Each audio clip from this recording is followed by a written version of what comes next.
Fala pessoal, professor Leandro Ravielli, bem-vindos à nossa maratona de questões, né? Teoria e questões da banca FCC. Nós estamos indo hoje para a nossa sexta aula, né? Só que o conteúdo é o mesmo material da aula 4. Então a gente começou a aula 4 com esse bloco, com esse material, né? A gente começou no bloco 1, a gente falou de créditos adicionais. Na aula 5, nós falamos sobre princípios orçamentários, que foi a última aula, e hoje, aula 6, nós vamos falar sobre ciclo orçamentário. Claro, a gente está trabalhando aqui no ritmo de maratona, de reta final, então é teoria aplicada à resolução de questões da banca FCC, tá bom? Lembrando que o material está disponibilizado aqui no link da descrição do vídeo. Clica aí no material. Vocês estão vendo dois links, né? O primeiro link é o material limpo, sem as anotações, sem os rabiscos, né? Sem os gabaritos, sem as anotações que a gente faz aqui durante a aula. O segundo material é o material já com as anotações. Confiram aí se nesse material anotado já estão as anotações dos blocos 1 e 2, tá? Porque eu sempre faço essa atualização. Então, hoje, terminou a aula, eu já vou postar o material anotado completo, até o bloco 3, tá? Porque esse material valeu para 3 aulas, tá bom? Então, só recapitulando. Todas essas aulas vão ficar disponibilizadas aqui no meu canal. Já estão adicionadas à playlist da banca FCC. Lembrando que aqui no meu canal tá tudo organizado. Eu já tenho uma playlist completa, finalizada da banca Sebrasp, com todos os assuntos de AFO. Gente, é um curso completo de AFO, de teoria e questões. E agora nós estamos, né, maratonando aqui a banca FCC e nós temos também a maratona FGV, tá bom? Só que aí a gente vai dando continuidade a cada playlist conforme as semanas vão passando, né? Então, como tem muitos TRTs aí saindo e a FCC voltando com tudo, então eu tô dando uma acelerada nas gravações das aulas para a FCC, mas a playlist da FGV ainda não está finalizada, a gente está mais ou menos na metade do curso, tá? Então, terminou a aula, vai aí no meu canal, vai lá nas playlists, né? Salva a playlist para você. Você pode deixar essa playlist salva, tá bom? Sai curtindo todos os vídeos, compartilha, faz um miserê aí com esse pessoal, divulga bastante aí que toda semana eu tô dando aula gratuita aqui para vocês, tá bom? Tópico da aula de hoje, ciclo orçamentário. A gente vai dar uma passada nos pontos mais cobrados pela banca FCC. Estou pegando as últimas questões de ciclo orçamentário da banca e nós vamos aplicar diretamente aqui. Vocês vão ter uma noção do que é que a banca mais cobra, tá bom? Eu não trouxe tantas questões, mas a gente vai fazer uma boa revisão com as questões que eu trouxe aqui, tá bom? Lembrando que ciclo orçamentário pode aparecer no edital de vocês como processo orçamentário, emendas, execução do orçamento, né? Elaboração das peças orçamentárias, tudo que vai desde a concepção dos instrumentos de planejamento até o controle e avaliação desse orçamento. Então, tudo isso envolve processo orçamentário, tá bom? Então, na tela, nós estamos no bloco 3, vamos falar de ciclo orçamentário e a gente já vai iniciar pela Constituição Federal. Professor, qual é a melhor fonte de estudo para estudar ciclo orçamentário? Ciclo orçamentário a gente estuda tanto na Constituição Federal como nos manuais técnicos de orçamento e Lei 4.320. É o nosso foco. Nós vamos mexer com esses três hoje, tá bom? Vamos direto para a Constituição. Perdão. O que é que a gente precisa? O que é que você precisa compreender desse primeiro momento, que é o momento de elaborar o orçamento?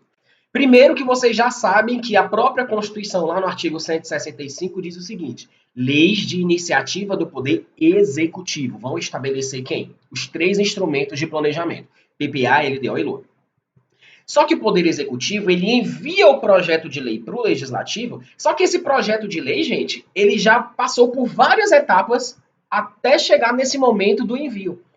O que que acontece antes? O que é que o Poder Executivo faz? Antes de ele enviar o projeto de lei, antes de ele preparar o projeto de lei, ele precisa o quê? Receber as propostas dos demais poderes. Porque o executivo ele não elabora o orçamento de todo o ente. Não.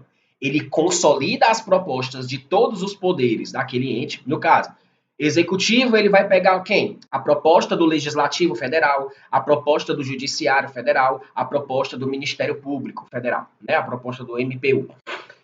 Já, claro, com todos os seus órgãos, né, federais.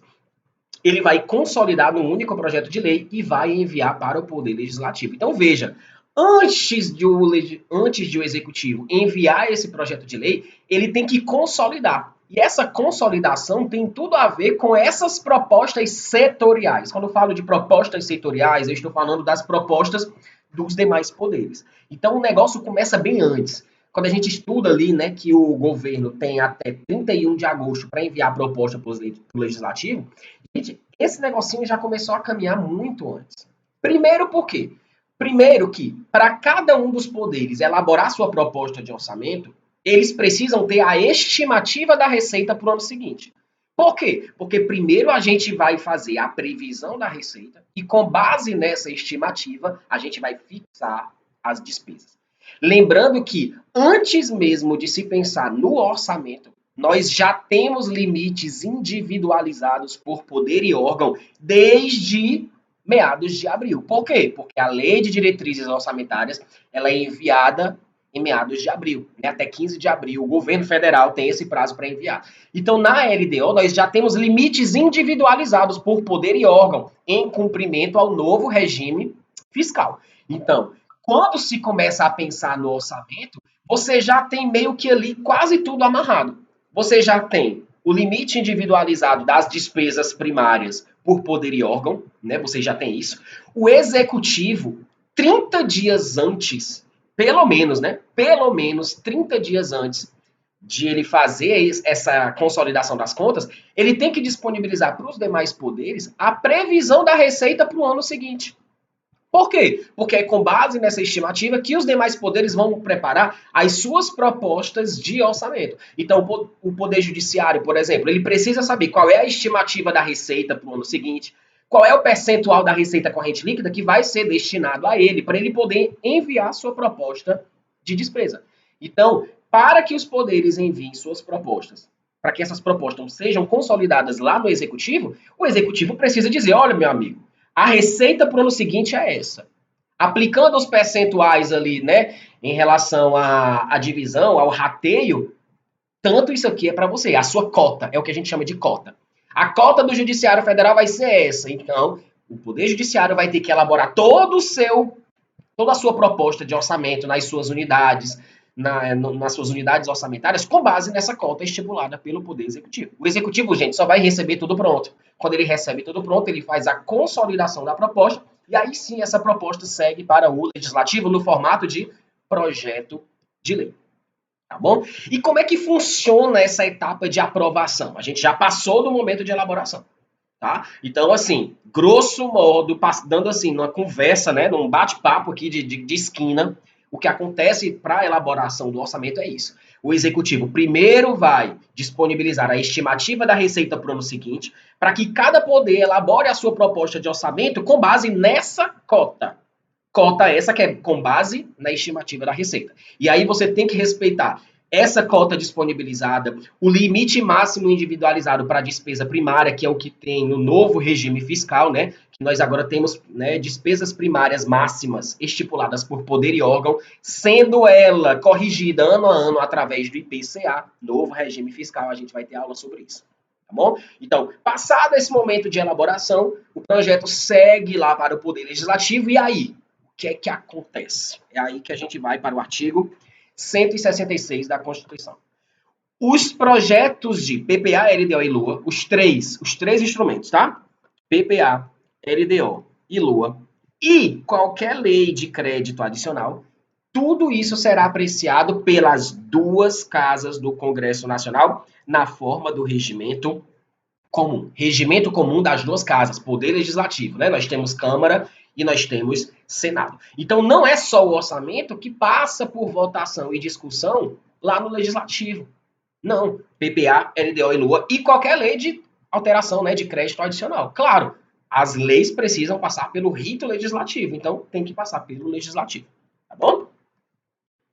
E ainda, o que é bom, que é importante, que muitas vezes os alunos vão para a prova Só se fala em legislativo, legislativo, legislativo, Congresso Nacional, Câmara, Senado. Mas veja que antes disso, os projetos eles já começam a ser examinados, eles já vão receber um parecer das comissões. E nós temos uma comissão mista lá dentro do Congresso. É a comissão mista permanente de deputados e senadores. Mista por quê? Porque nós temos tanto os deputados federais como os senadores fazendo a composição dessa comissão. Ah, professor, são quantos membros? Gente, não precisa ficar decorando quantos membros de cada um, a não ser que você vá fazer um concurso aí para o legislativo, né? Porque aí certamente vai cair o regimento comum das casas ou o regimento de cada casa, né? Por exemplo, concurso do Senado que está vindo aí, então você precisa saber de fato a composição das comissões, isso aí é algo mais aprofundado lá do processo legislativo, tá bom? Então, esses projetos PPA, LDO e LOA, eles serão apreciados inicialmente por uma comissão mista de deputados e senadores. Essa comissão mista ela vai apreciar, elas vão emitir um parecer. E aí esse parecer é que vai ser deliberado lá no plenário do Congresso Nacional, né? Porque são as duas casas aí trabalhando, né, na forma do regimento. Então vamos ver o que a Constituição traz. Compete a essa comissão mista. Lembrando que é uma comissão permanente, não é uma comissão temporária que todo ano se forma e todo ano termina, não. É uma comissão permanente de deputados e senadores. O que essa comissão faz? Ela examina e ela emite parecer sobre PPA, LDO, LOA, créditos adicionais e também sobre as contas apresentadas anualmente pelo presidente da República. Não se fala aqui em julgamento das contas, tá? É examinar e emitir parecer. Muito cuidado. Compete também a essa comissão examinar e emitir parecer sobre qualquer plano de governo, qualquer programa nacional, qualquer programa regional ou setorial que está previsto na Constituição. E compete também à comissão mista fazer o quê, gente? O que é que o legislativo faz? Acompanhar a execução do orçamento, fiscalizar a execução do orçamento, ele vai fazer também o controle das contas públicas. Claro que tudo isso vai ser feito sem prejuízo de outras comissões. Porque o Poder Legislativo ele faz esse acompanhamento, ele faz essa fiscalização. E não existe só a comissão permanente de deputados e senadores relativa ao orçamento, não. Existem um monte de comissão. Comissão de Constituição e Justiça, comissão não sei das quantas, comissão especial não sei das quantas, né? Então, assim, eu estou falando aqui da comissão mista de orçamento, né? Comissão mista permanente de deputados e senadores de orçamento. Vocês podem ver nas questões ou nos materiais de vocês, assim, comissão mista de orçamento. Comissão mista de orçamento, CMO. É assim que, né, que você vai anotar aí no material de vocês, tá? E aí, chegamos no ponto muito importante em relação a essa parte do ciclo orçamentário, né? A essa etapa do processo orçamentário. Ainda estamos no segundo momento, que é o momento de apreciação, de discussão, de votação, de aprovação do orçamento. Né? Lembrando que quando eu estou falando aqui de aprovação do orçamento, geralmente a gente está falando do orçamento no sentido estrito, da lei orçamentária anual. Não que os outros instrumentos não sejam apreciados também pelo Congresso, mas quando a gente vai falar aqui, por exemplo, de emendas, são emendas ao projeto de orçamento, emendas à LOA. Mas, claro, também existem projetos, né, de emendas à LDO. A Constituição também se fala isso, né? Então, nós temos emendas à LDO e emendas à LOA. O que é que você precisa levar para a prova? Que esses três instrumentos, eles são o quê? Integrados. Né? Eles não são independentes entre si, não. Eles são totalmente interligados, integrados. Então, se eu quero propor uma emenda ao orçamento, essa proposta de emenda precisa estar compatível com quem? Com a Lei de Diretrizes Orçamentárias e com o Plano Plurianual. Da mesma forma que um projeto de emenda à LDO precisa estar compatível com quem? Com o Plano Plurianual. Tá bom? Então preste atenção no que a Constituição traz. As emendas ao projeto de LDO não poderão ser aprovadas quando incompatíveis com o PPA. Da mesma forma que as emendas ao projeto de LOA precisam estar compatíveis com o LDO e com o PPA. E aí a gente entra nas regras específicas, que aqui é o objeto máximo de cobrança. Né? A FCC apela muito aqui. Vocês vão ver nas questões que ela adora essa etapa de aprovação. Não só a FCC, né? A FCC e a FGV, elas gostam muito de cobrar. Porque aqui nós temos muitas regrinhas, para proposição de emendas, para aprovação de emendas. A gente vai já ver também que tem regrinha sobre emendas lá na Lei 4.320. Nós temos a história do orçamento impositivo, emendas individuais, emendas de bancada. Nós temos emendas constitucionais recentes, emenda número 102, número 105 de 2019, que entraram aí e modificaram a Constituição. Então, assim, gente, essa parte de ciclo orçamentário você tem que ir para a prova muito bem treinado, porque nós temos muitas atualizações desde que tivemos aí, né, a emenda constitucional número 100. A emenda constitucional número 100, aquela história do orçamento impositivo, que foi ampliado para as emendas de bancada. Desde essa emenda número 100, gente, nós tivemos várias outras alterações em matéria orçamentária, e muitas delas dizem respeito a quem? A ciclo orçamentário, tá? Então, recapitulando, para fazer uma proposta de emenda ao orçamento, precisamos estar compatíveis com quem está acima, LDO e PPA. Se quiser fazer uma proposta de emenda à LDO, essa proposta de emenda precisa estar compatível com o PPA. Professor, uma proposta de emenda ao PPA precisa estar compatível com Deus?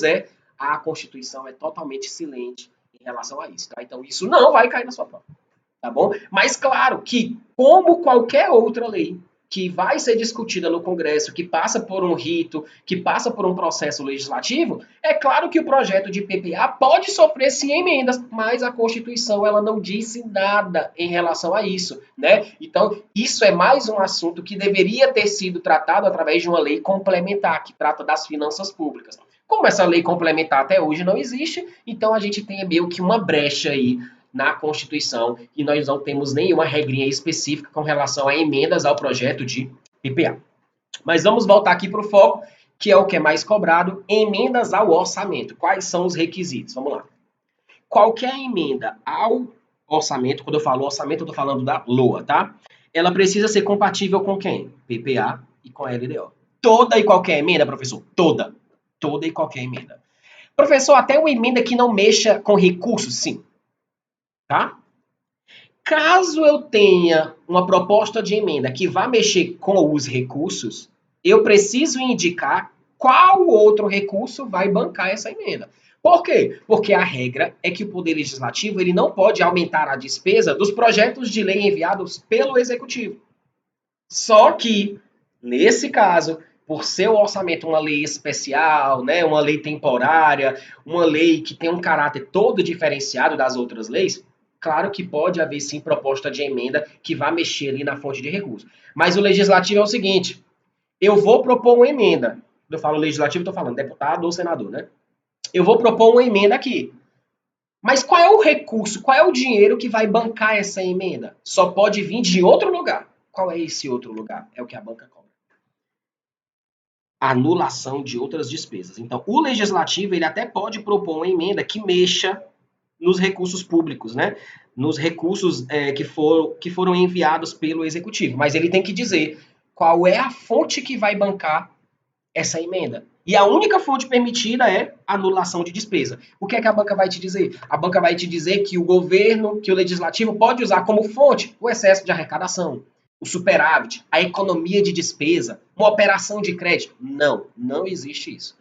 Só quem pode bancar emenda ao projeto de lei orçamentária anual é quem? Anulação de outras despesas. Professor, não consigo enxergar. O governo legislativo está tentando fazer uma proposta de emenda aí para inserir despesas relacionadas a grandes centros de saúde voltados a pandemias, no geral. Essa despesa não estava inicialmente prevista, digamos assim, e esse valor, o legislativo, vamos construir isso aqui. Com dinheiro de quem? Aí ele vai dizer, opa, então a gente precisa anular outra coisa. Então, essa anulação de outras despesas é justamente a fonte de recurso que vai bancar essa proposta de emenda. Isso que ele quer emendar. Emendar é fazer alguma alteração no orçamento. Tá? Então, qual é a única fonte de recursos permitida? A anulação de outras despesas. Mas nem todas as despesas podem ser anuladas. A própria Constituição diz que o governo, o legislativo, ele não pode anular despesa de pessoal, ou seja, pagamento de folha, dotação para pessoal e seus encargos, não podem ser anuladas.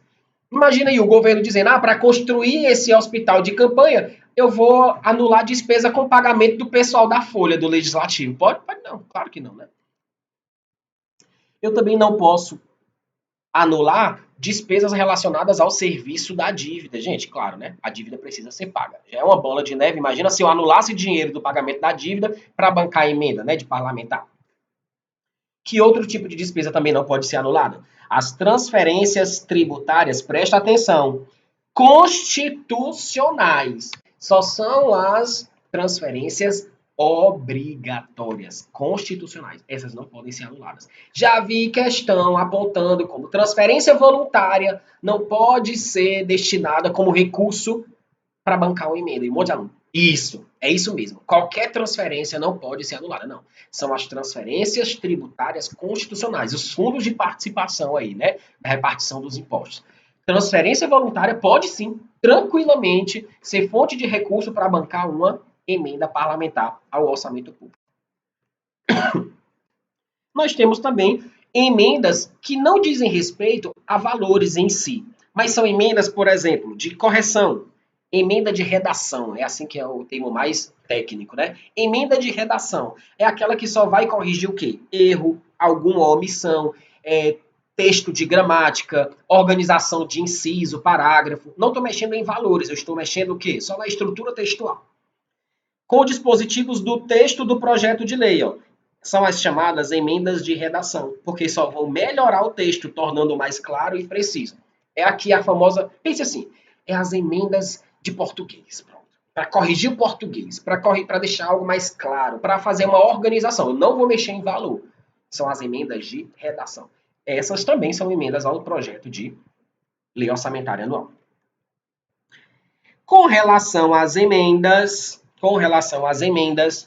e como nós estamos falando aqui de ciclo orçamentário, se tem algo que o legislativo não faz, gente, é a reestimativa da receita que o executivo mandou. Se o Poder Executivo mandou no projeto de lei que a receita para 2023 vai ser tanto, o legislativo não pode fazer essa reestimativa. Até faz, em caráter excepcional. Quando é que ele vai fazer isso? A Lei de Responsabilidade Fiscal traz, ó. Artigo 12, parágrafo 1º. A reestimativa de receita por parte de quem? Do legislativo. Só será aceita se comprovado erro ou omissão de ordem técnica.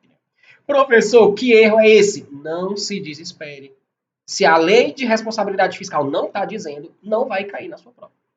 Ah, professor, mas isso aí aparece no artigo lá da LDO do ano tal. Tá, se essa LDO for cobrada na sua prova, aí sim você precisa saber. Só você, na prova, gente, não se preocupe, não vai muito além disso.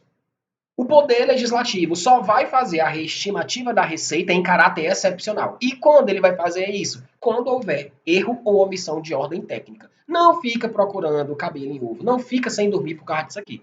Por quê? Porque isso aqui é regra prática. A lei de diretrizes orçamentárias até pode trazer algo relacionado a isso, mas é algo muito específico que só vai cair na sua prova se essa LDO, o texto da LDO, lei número tal, LDO para o ano tal, daquele ente. Se ela for cobrada, aí sim você tem que se preocupar, tá? Mas assim, sabe assim, chance quase nenhuma disso cair na sua prova? Só sabe o seguinte, reestimativa de receita pelo Poder Legislativo não é regra. Por regra, ele não faz. Projeto de lei chega do Executivo com a estimativa da receita e vai ser aquela.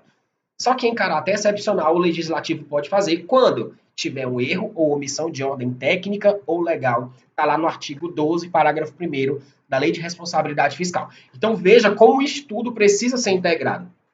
Eu falei aqui com vocês no início sobre a elaboração do orçamento. Eu falei de prazos que o executivo precisa disponibilizar, as receitas para os demais poderes elaborarem suas propostas. Tudo isso são regras do Manual Técnico de Orçamento. Então, num bate-papo, eu estou caminhando por todas as fontes de informação e trazendo isso para você. Então, a elaboração do orçamento, a gente trabalhou com MTO. A aprovação do orçamento, eu estou trabalhando com Constituição, Lei de Responsabilidade Fiscal, e a gente tem também disposição sobre emendas na Lei 4.320. Olha só o que é que cai muito na FCC. O artigo 33 da 4.320 diz: não vão se admitir emendas ao projeto de orçamento que visem alterar a dotação solicitada para a despesa de custeio, salvo quando provada nesse ponto a inexatidão da proposta. Por exemplo, eu tenho uma dotação que é destinada para investimento. O governo não pode, lá na hora de propor uma emenda, o legislativo, mudar aquela despesa que era para investimento para uma despesa de manutenção, de custeio. A não ser que seja provado que naquele ponto a proposta está inexata. Professor, quando é que acontece isso? Não durma querendo saber, porque nem a lei diz. Não é você que vai criar, né? Então, vai cair na literalidade. Não se pode alterar a dotação que está lá para investimento para uma despesa de custeio, a não ser que se prove que naquele ponto a proposta está o quê? Inexata. Não se pode conceder dotação para início de obra cujo projeto não esteja aprovado pelo órgão competente. Totalmente trivial, né? Não se pode conceder dotação para instalação ou funcionamento de um serviço que não foi criado. Gente, é óbvio, você não tem como marcar um negócio desse na prova, né? E não se pode conceder dotação superior aos quantitativos previamente fixados. Se existem limites fixados em resoluções do Poder Legislativo, esses limites não podem ser ultrapassados quando o próprio Legislativo está propondo uma emenda. Olha um detalhe aqui de uma questão que pode aparecer mais teórica para vocês. Isso é até um embate entre os doutrinadores. Esse artigo 33, ele pode até estar em desuso. Por quê? Porque as regras para se propor uma emenda a gente viu aqui na Constituição. Essas são as regras atuais da Constituição.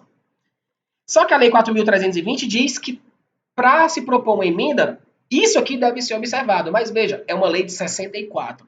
Então eu já vi alguns doutrinadores, alguns professores falando que esse artigo 33 não se aplica mais. Porque na prática a gente usa o 166 da Constituição, que são aquelas regrinhas, né? Não se pode anular despesa com isso, com aquilo. Tá. Mas esse artigo, gente, ele não foi revogado da lei. É aquela história. Pode até não se aplicar, mas está lá, pronto para cair na sua prova. E cai muito. Pode ter certeza que isso aqui cai muito. Se não é texto revogado, pode cair. Mesmo que na prática não se trabalhe mais dessa forma. E é isso que a banca gosta, né? Ela cobra algo que o aluno, isso aí não se aplica mais não, agora é de outro jeito. Mas a lei está do mesmo jeito. De 64 para cá está do mesmo jeitinho. Então pode sim cair na sua provinha, tá? Não vá se achando bichão, anulando o que ninguém anulou. Não vá sair revogando a lei que não está revogada não, viu? Você não é o bichão das tapioca. Com relação à emenda, nós temos o orçamento impositivo. Até 2015, né, até antes da emenda constitucional número 86, que é a do orçamento impositivo, nós tínhamos que meio que o orçamento era totalmente autorizativo. A gente não tinha uma impositividade. Perdão. A partir de 2015, com a emenda constitucional número 86, o orçamento passou a ser de execução obrigatória em relação às emendas individuais. E aí, em 2019, nós tivemos a emenda constitucional número 100. Ela estendeu essa execução obrigatória, ela estendeu essa impositividade às emendas de bancada. Então, hoje, o que é de execução obrigatória, tendo em vista o orçamento impositivo? As emendas individuais e as emendas de bancada estadual ou distrital. Só que em relação às emendas, você precisa tomar cuidado que nós temos dois momentos. O momento em que a emenda está sendo aprovada, discutida, e o momento em que a emenda, de fato, vai ser o quê? Executada. Você tem que ter muito cuidado em relação a isso, que a Constituição ela troca uma palavrinha. Olha só. Quando a emenda precisa ser aprovada, ou seja, para a emenda ser aprovada, eu ainda estou na segunda etapa do ciclo. Eu ainda estou lá no legislativo. Eu ainda estou no momento de aprovar a aprovação das emendas. Então, preste atenção. As emendas serão aprovadas em qual limite? 1,2% da receita corrente líquida prevista. Olha só. Eu estou no momento de se aprovar a emenda. Estou falando das emendas individuais, tá? Elas serão, olha o bizu para memorizar. Elas serão aprovadas em 1,2% da receita corrente líquida prevista. PR de aprovada, PR de prevista, para não confundir. No projeto de LOA que está na mão dele ali sendo votado, discutido. Agora, na hora de executar o orçamento, veja que aqui eu já estou em outra etapa do ciclo. Na hora de executar, eu já estou na terceira etapa. A execução da emenda é durante a execução do orçamento. Terceira etapa do ciclo orçamentário. Na hora de se executar, é aqui que eu tenho o orçamento impositivo. Na hora de se executar, o limite é o mesmo, professor? É, só que não é 1,2% da receita corrente líquida do previsto no PELUA. Aqui é da realizada no ano anterior. Olha aí a diferença. Então, ó, memoriza. PR de aprovada com PR de prevista no PELUA. Na hora de executar, eu já estou no ano seguinte, gente. O meu parâmetro é a receita corrente líquida? Sim, mas não é mais no projeto. Por quê? Porque o projeto já virou lei. O projeto de lei, lá no ano passado, enquanto estava sendo discutido, aquele projeto hoje, na hora de executar, que já é no ano seguinte, já não é mais projeto, agora é lei. Então, o meu parâmetro não é mais o projeto de lei. O meu parâmetro agora é a receita corrente líquida que foi realizada no ano anterior. Cuidado, porque isso aqui cai muito na prova, tá? Com relação à execução, as emendas individuais, elas são executadas em qual limite? 1,2 da receita corrente líquida realizada. Veja que eu estou falando aqui de execução. Professor, isso aqui é previsto desde 2015, né? Isso, emenda constitucional número 86, orçamento impositivo. A emenda constitucional que incluiu emenda de bancada na impositividade é a emenda número 100 de 2019. Esse percentual de execução não é 1,2%, não é 1,2%, é 1%, fechado. 1% da receita corrente líquida realizada no ano anterior. Como nós já estamos, né, aí bem depois de 2019, a emenda, quando ela saiu, ela deu uma colher de chá. Ela disse o seguinte, olha, para o ano de 2020, esse 1% não vai ser 1%. Como é o primeiro ano, né, vamos se acostumar primeiro, vamos dar uma colher de chá. Em 2020, esse percentual não era 1%, era 0,8%. A partir de 2021, já estamos, né, desde 2021, nós já estamos obedecendo a regra do 1% para a execução das emendas de bancada. Então, memoriza. Quais são os dois tipos de emenda que têm caráter obrigatório, né, para efeito de orçamento impositivo? Emenda individual. Quando eu falo emenda individual, é uma emenda que qualquer deputado e qualquer senador pode propor. E nós temos as emendas de bancadas estaduais e do DF, né? São as bancadas né? A bancada distrital, digamos assim. Vamos ver como é que isso pode cair na prova? Bora lá. Questão número 12.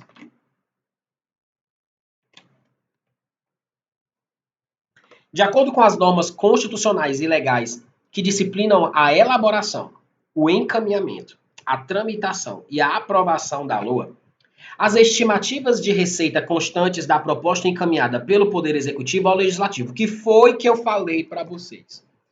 A estimativa da receita não pode ser alterada lá no Legislativo, a não ser em caráter excepcional, quando comprovado erro ou omissão de ordem técnica ou legal. É o texto do artigo 12, parágrafo 1º da Lei de Responsabilidade Fiscal. Gente, a FCC é bem literal em relação a isso, tá? Vamos lá. Então, as estimativas da receita da proposta encaminhada pelo Poder Executivo podem ser alteradas no Legislativo? Como regra, não. Em caráter de exceção? Pode. Quando tiver o quê? Corrigir um erro ou omissão de ordem técnica ou legal. Vamos ver. Letra A. Não são passíveis de alteração no âmbito parlamentar. Veja que a FCC começa trazendo a regra e depois traz a exceção. De fato, o gabarito da questão aqui, letra A. A letra B diz, podem ser alteradas por meio de emenda parlamentar, desde que nos limites estabelecidos pela LDO. Não, gente. A exceção é o que está aqui, ó. Salvo na omissão. Fala, professor, eu marquei essa letra B, porque geralmente, quando tem alguma exceção, quem traz a regra é a LDO, né? E a banca FCC, ela colocou essa letra B de propósito. Porque tem gente que é assim, não sabe nem o que é que a LDO de fato faz, mas quando se aparecer na prova que é a LDO que autoriza, ele marca certo, né? Sabe aquele bizu que nem sempre funciona? E os examinadores sabem desses bizus, viu? Os examinadores, gente, eles são professores. Muitos deles são estudantes de concurso também. Sério, professor? Tem examinador que estuda para concurso? Tem. Eu não sei como é a regra lá dentro, né? Eu acho que ele não pode fazer a prova do próprio concurso que ele está fazendo. Mas, ó, examinador, gente, não vá pensando que é um velhinho lá da faculdade, é um senhorzinho que fica só lendo o livro e elaborando questão. Vá nessa não, viu? Tem muito examinador novo infiltrado aí no meio de vocês. Só o que tem. Cuidado. Então, eles sabem desses bizus aí. Letra C. Não podem contemplar valores provenientes da alienação de ativos, eis que incerto o efetivo ingresso. Gente, não se tem disposição em relação a isso. Não podem extrapolar as estimativas do anexo de metas fiscais que compõe o PPA. Menino, tá tudo errado. Primeiro que o anexo de metas fiscais faz parte da LDO. E não tem nada dizendo a respeito do anexo de metas fiscais. Letra E. Não são vinculantes, salvo no que concerne ao montante destinado às emendas parlamentares impositivas, aprovada por quórum qualificado de 3/5. Gente, não tem isso. Tá? Não tem isso. Gabarito da questão, texto literal, artigo 12, parágrafo 1º, Lei de Responsabilidade Fiscal. Questão número 13, olha aí, gente. Aplicação direta do texto da Constituição.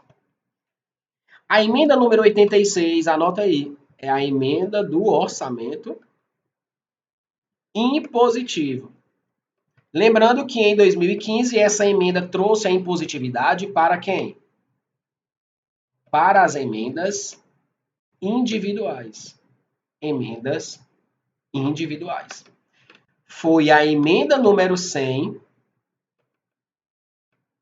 de 2019 que ampliou essa impositividade para as emendas de bancada. Só para ficar claro, tá?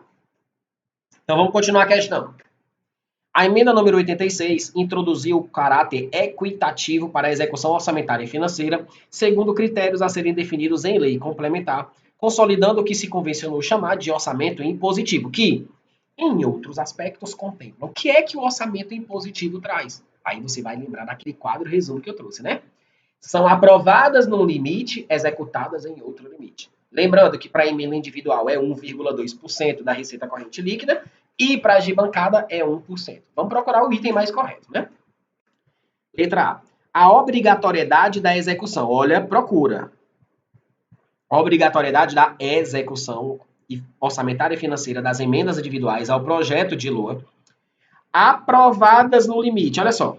Aprovadas no limite de 1,2 da receita corrente líquida do exercício anterior, das quais 50% deverão necessariamente ser destinadas a serviços públicos na área de saúde, afastada a obrigatoriedade no caso de impedimentos de ordem técnica. Deixa eu explicar aqui o negócio. De fato, lá naquele quadrinho lá que eu mostrei para vocês, não tem essa informação, mas está previsto na Constituição, tá? Pelo menos 50% dessas emendas individuais serão destinadas aos serviços públicos de saúde. Pelo menos. Pelo menos. Metade. Deve ser destinada aos serviços públicos de saúde. Agora vamos ver se o texto está correto. Vamos lá.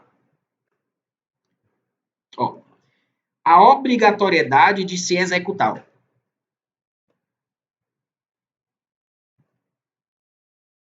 Tenho que executar 1,2% da receita corrente líquida do exercício anterior? Sim, ó, porque aqui eu estou falando de execução. Cuidado, cuidado. Se eu estivesse falando de aprovação, aí o limite era 1,2% da receita corrente líquida do projeto de lei orçamentária anual encaminhado.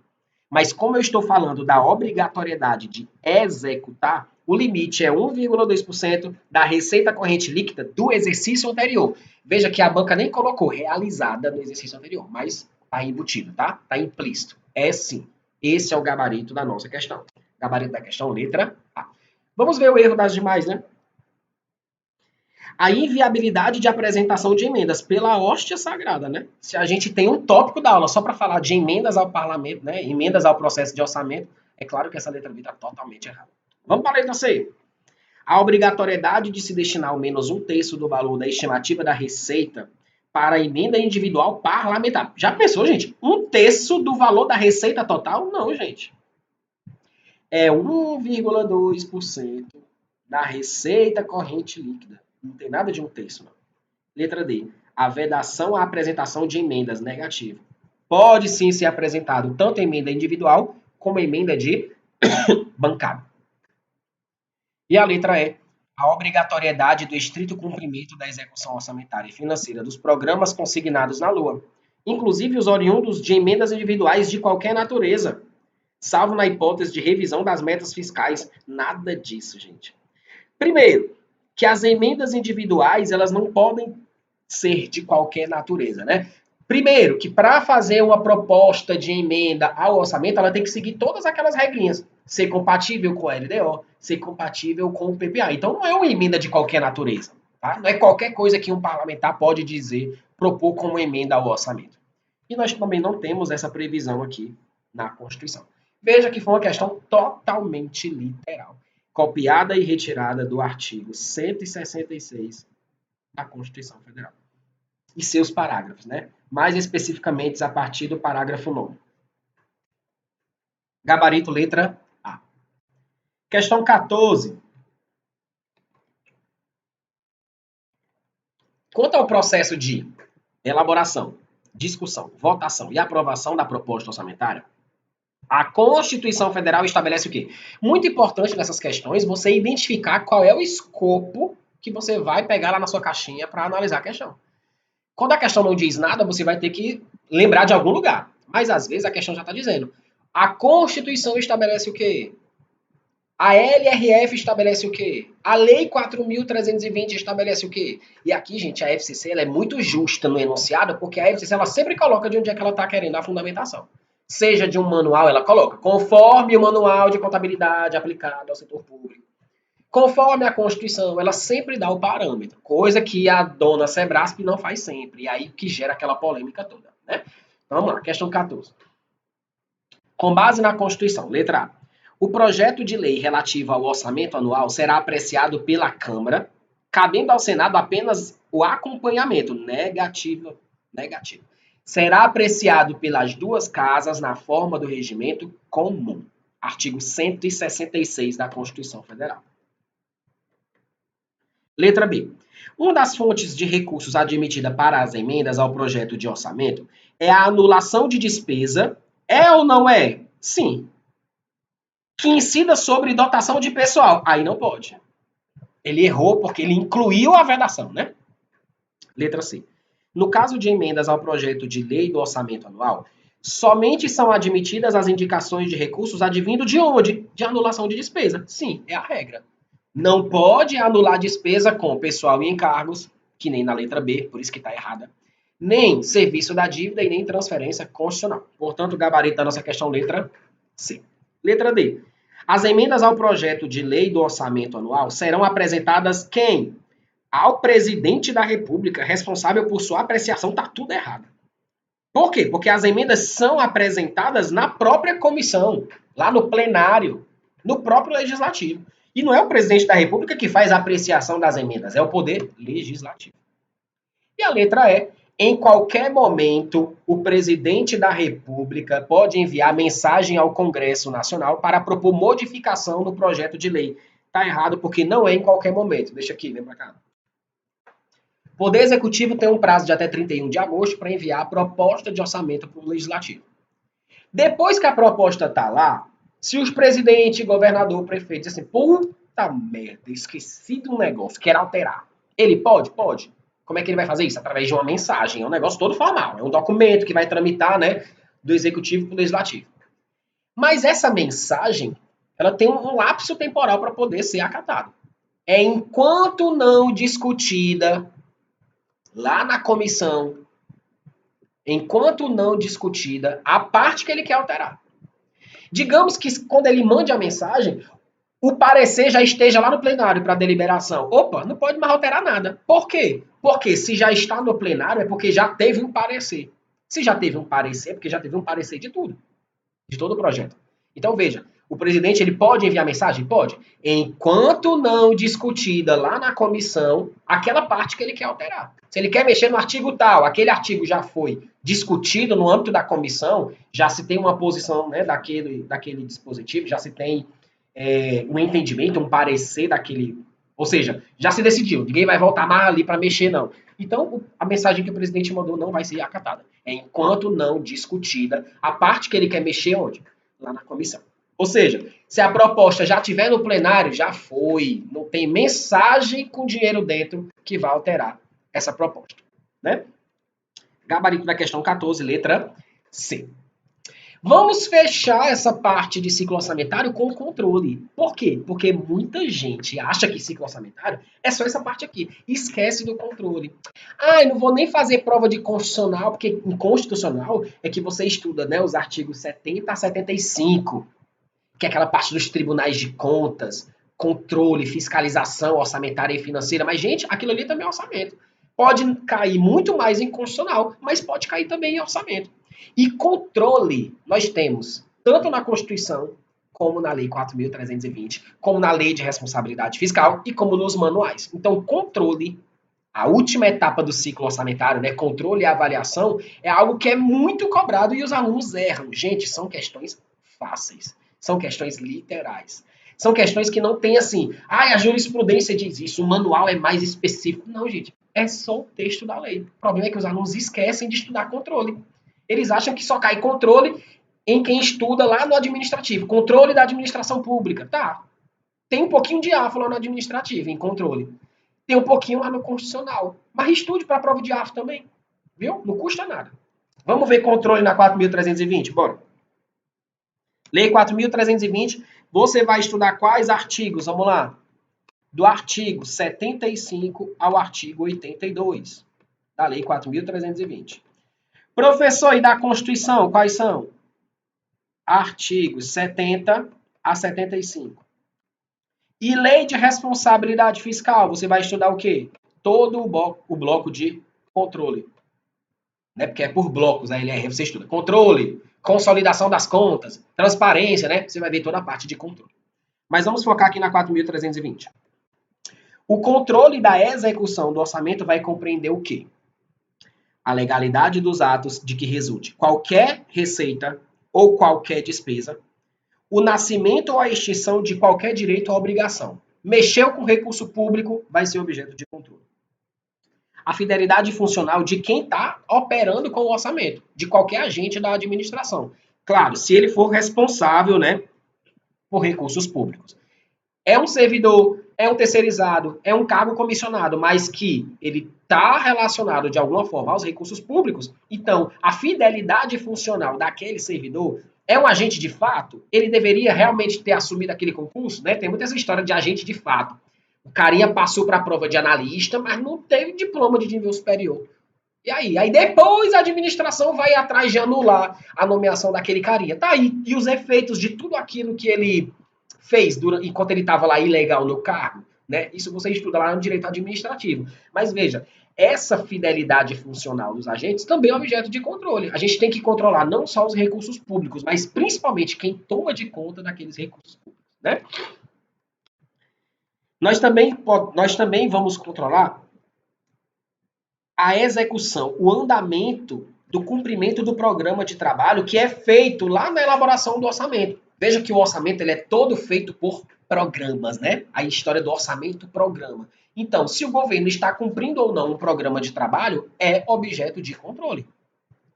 Ou seja, a comissão mista, Poder Legislativo, ele vai fazer o acompanhamento de todos os programas de governo. É o Poder Legislativo que é o titular da fiscalização orçamentária, né? Poder Legislativo e auxílio dos tribunais de contas. Então veja, olha o que é que tem, né, na 4.320. Esse artigo 75 cai muito e cai na literalidade. Artigo 77.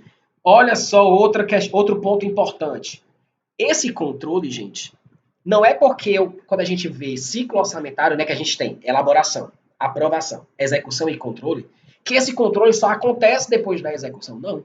O controle de todo o processo orçamentário, ele é feito de maneira prévia, concomitante e subsequente. Como é que é prévio, professor? Não consigo enxergar.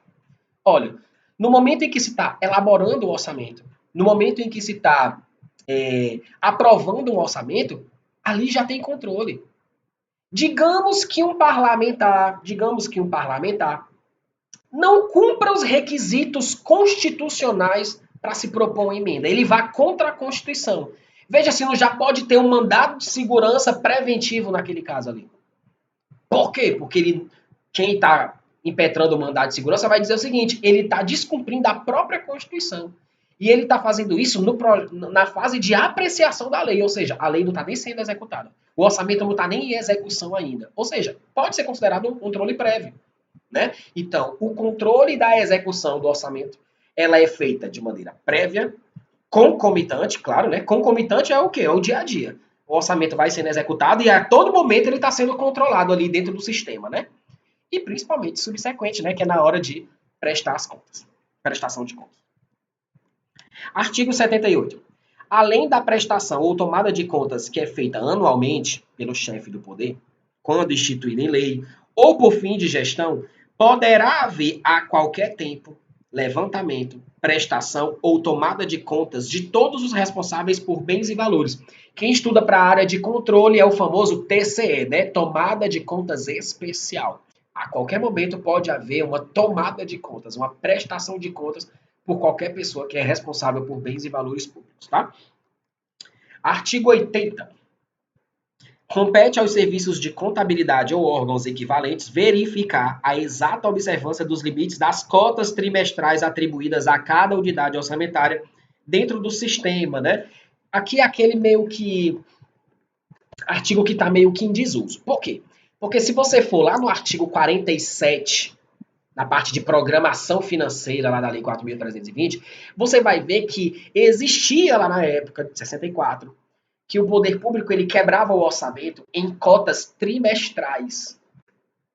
Hoje, você sabe que nós fazemos, na verdade, é uma programação financeira com um cronograma mensal de desembolsos. Então, como é esse cronograma, essa programação financeira que é desdobrada mensalmente, foi algo da Lei de Responsabilidade Fiscal, né, que é dos anos 2000, então, esse artigo da LRF, ele não revoga o artigo 80 da 4.320. É aquela dica que eu dou para vocês. O artigo 80 hoje ele está defasado. Na verdade, os serviços de contabilidade hoje eles vão verificar as cotas e o cronograma mensal de desembolso. Tá, mas o texto do artigo 80 não foi revogado. Então pode aparecer na sua prova. Então veja, hoje os serviços de contabilidade, eles fazem esse acompanhamento da programação financeira, do cronograma que é feito lá no início do ano, mas esse cronograma é um cronograma mensal. Essa história de cotas trimestrais está aí só para cair na sua prova. Por quê? Porque o texto não foi revogado. Então, aparece lá no artigo 47 e aparece também aqui no artigo 80, tá bom? Vamos para controle na Constituição Federal. Olha, a Constituição Federal diz o seguinte: o controle visa avaliar o cumprimento das metas que estão onde? No PPA. A execução dos programas e dos orçamentos. Veja, não está indo muito diferente do que tem na 4.320 não, tá? Eu tenho que cumprir aquilo que foi previsto no PPA.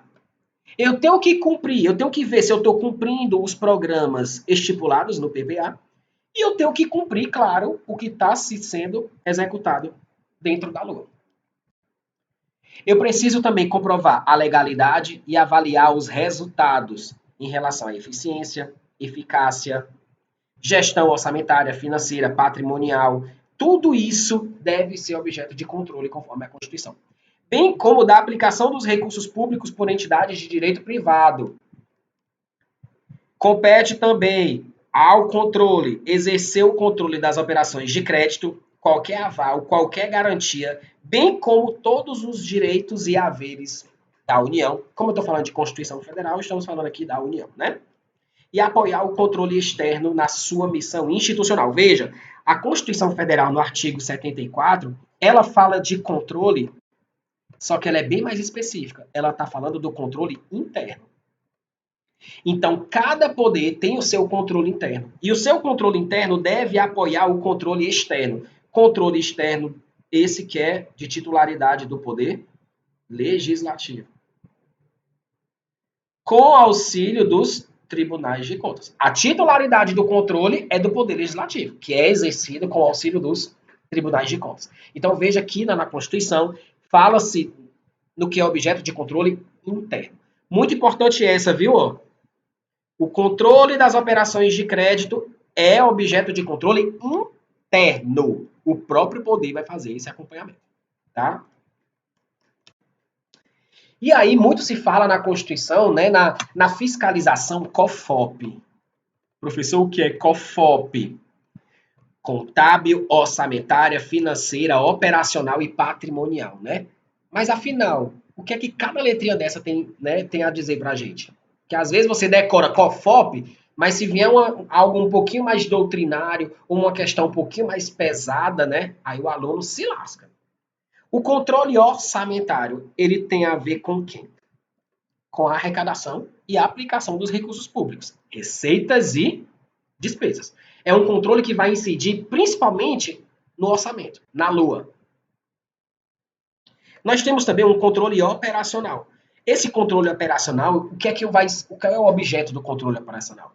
É você verificar se você está cumprindo as metas, se você está atingindo os resultados, se você está sendo eficaz, se você está pegando, se você está sendo eficiente com a gestão dos recursos públicos. Gente, para mim, essa é a maior casquinha de banana. Porque você lembra de operacional, você acha que é tudo aquilo que é o chão da fábrica, é algo, né? É operário, é o ralé da ralé. Mas só que se você for para a definição dos livros de orçamento, você vai ver que o controle operacional ele é bem amplo. Ele vai cumprir tanto, você vai analisar tanto a eficiência como a eficácia. Nós temos o controle patrimonial. É um controle que vai incidir sobre quem? Sobre os bens. Seja ele controle, salvaguarda ou conservação e até mesmo a venda de bens. Né? A alienação de bens é algo que é muito controlado pelo governo. Controle financeiro ele tem a ver com os recursos administrados pelo gestor. É aquela ideia de prestação de contas de cada ordenador de despesa. E o controle contábil vai incidir sobre o quê? Sobre as regras contábeis, sobre as técnicas contábeis, sobre o balanço, consolidação das contas.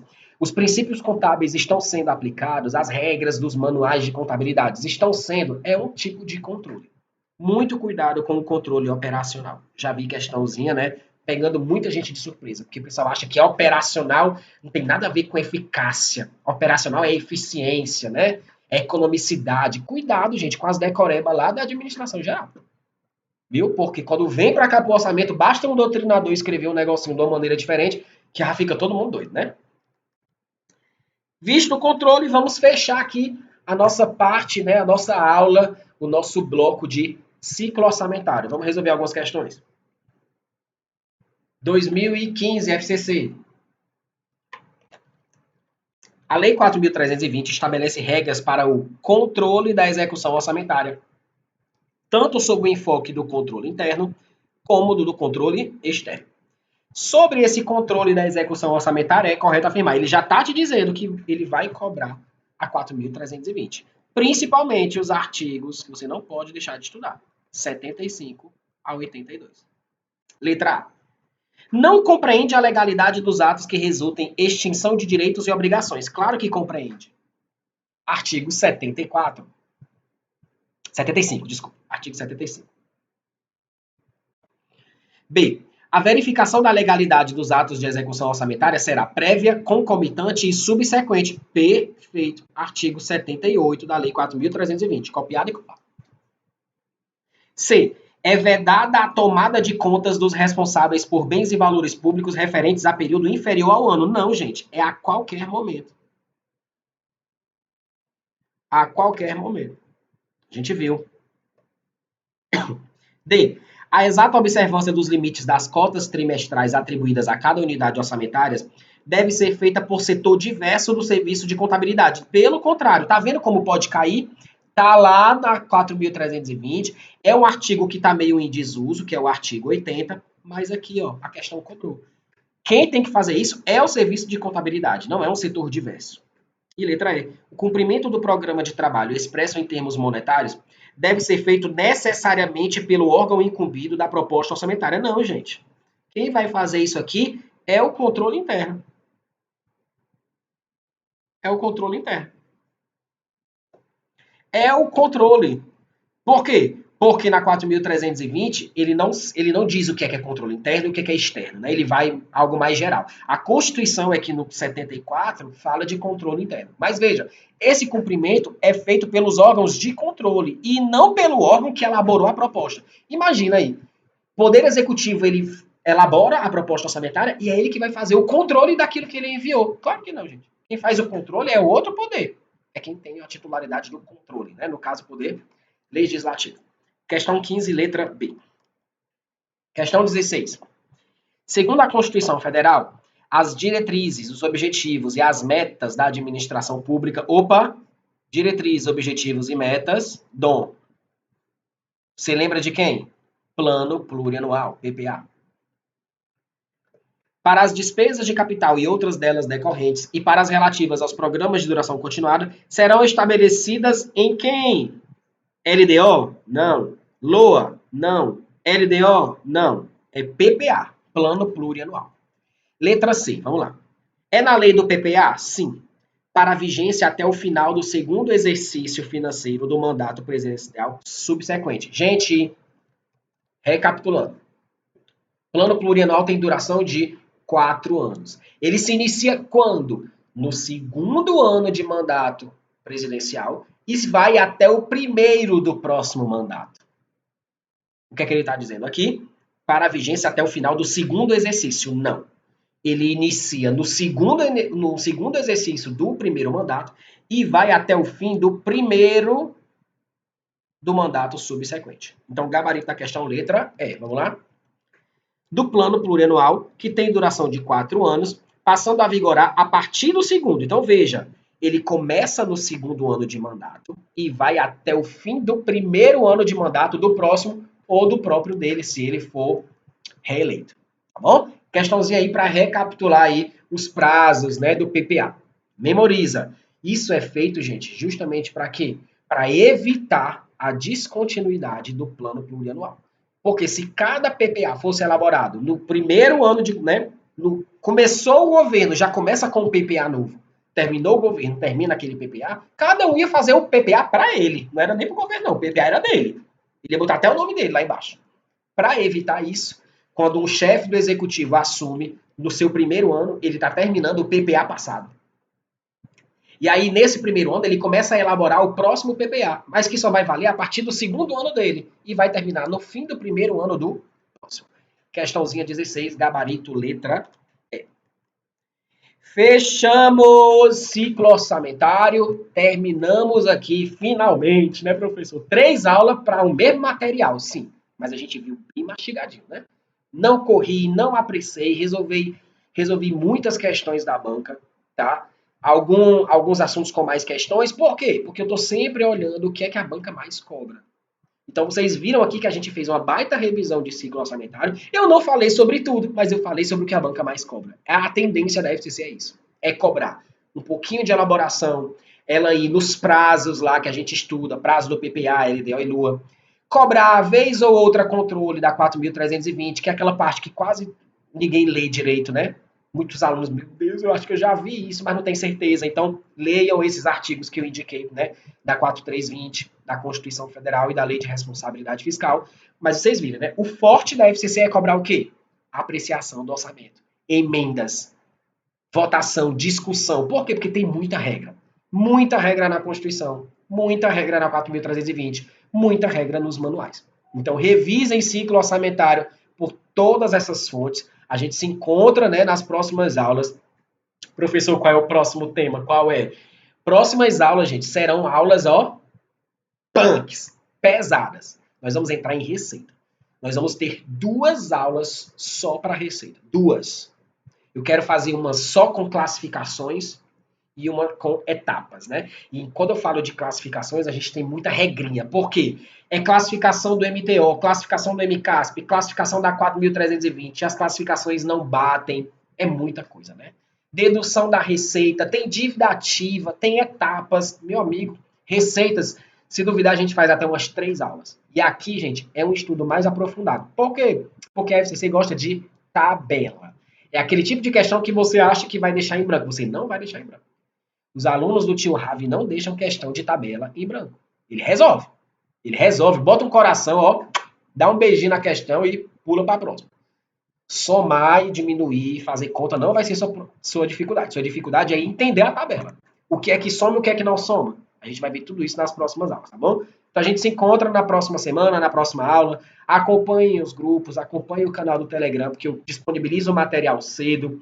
Eu coloco o calendário das aulas, eu coloco o link da aula, eu altero o horário da aula e tá tudo bem, vida que segue.